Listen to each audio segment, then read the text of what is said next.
Question number 7, Phil Twyford. Thank you, Mr Speaker. My question is for the Minister responsible for Housing New Zealand Corporation.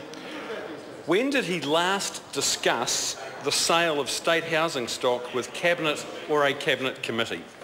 Honourable Bill English. Well, Mr Speaker, I've had many discussions about this issue, probably most recently, I suspect this morning maybe, but always in the context of doing a better job for tenants who are often stuck for long periods in housing dependency, of looking after taxpayers' assets, of which state housing constitutes $18 billion worth, and with that much asset value plus the subsidies, we can do a better job for people in serious housing need than has traditionally been the case. Supplementary question, Phil Twyford.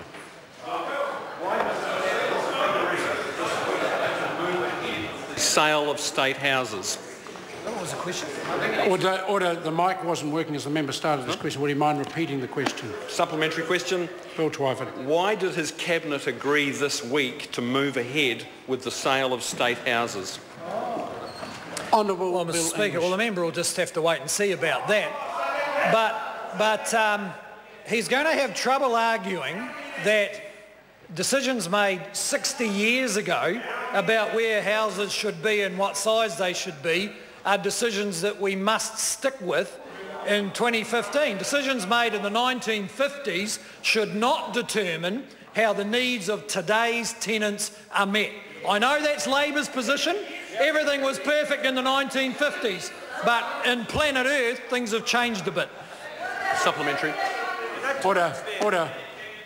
Supplementary question, Phil Twyford. In light of that confirmation of the decision to sell off state houses, how long does he expect Housing New Zealand to remain the main provider of social housing? Honourable Bill English. Oh, well, Mr Speaker, I think they'll remain the main provider of social housing for a long time. But they will certainly have to alter the houses that they have because the needs of tenants do not align with the decisions made by Peter Fraser or Sid Holland. I mean, I think they had great foresight, or Annette King. They had great foresight, but actually they couldn't predict the needs of tenants today. And you've outlasted the other two.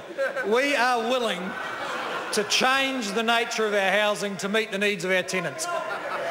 Supplementary question, Phil Twyford. In light of his answer that it would be the dominant provider for a long time, how does he reconcile that answer with the Housing Minister's letter to Housing New Zealand's board saying, in the future we envision Housing New Zealand will be one of a range of social housing providers and they would only be the main provider of social housing in the short to medium term? Honourable Bill English. Well, Mr Speaker, I'm not exactly sure which letter the member's referring to, but Housing New Zealand is one of the housing providers now. There's 23 registered community housing providers and the number is growing by the week. And to the extent that they can meet the needs of people with serious housing need better, then we will do business with them. It's Labor's policy that even if they can do better, they're the wrong people, so tenants have to stay in garages and overcrowded houses. We don't think that's good enough. Supplementary. Point of order, Mr Speaker. Point of order, Phil Twyford. I seek the leave of the House to table 2 letters from the Minister of Housing to the Board of Housing New Zealand setting out the expectations. Order, leave us to table those 2 particular letters. Is there any objection to them? Order, I'm putting the leave for the member. They don't need to be described further. Leave us to table those 2 particular letters from the Minister to Housing New Zealand. Is there any objection to them being tabled? Appears to be none. They can be tabled. Supplementary question, Phil Twyford. Why wasn't he straight with the public before the election about his plans for a State House sell-off, given that his Housing Minister had already told Housing New Zealand to begin work on the sell-off, saying, and I quote, "We expect that as a result, Housing New Zealand will likely own a significantly smaller number of houses in 10 years' time." Or before the election. Honourable Bill English. Well, Mr Speaker, actually this has been talked about for I think 3 years. In fact, I can recall the whole of Parliament debating the relevant legislation that set up the MSD as a purchaser, as well as publishing a series of reports going right back to 2010. So if the member didn't know about it, that's not our fault. Our policy was clear before the election, and the government is moving to do a better job of meeting the needs of people who have serious housing need, and in our view that's pretty urgent.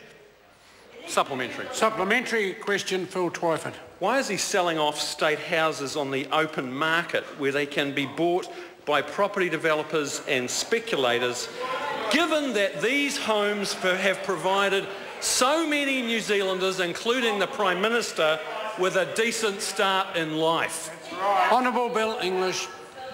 Well, Mr Speaker, because one of the reasons is because there's New Zealanders being born today who want a decent start, and they want a better start than being forced into a state house the wrong size in the wrong place in poor condition.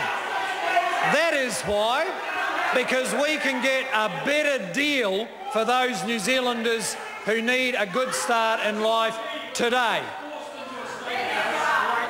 Order. Order. Order. Question number 8, Barbara Kuriga. Order. Thank you, Mr Speaker.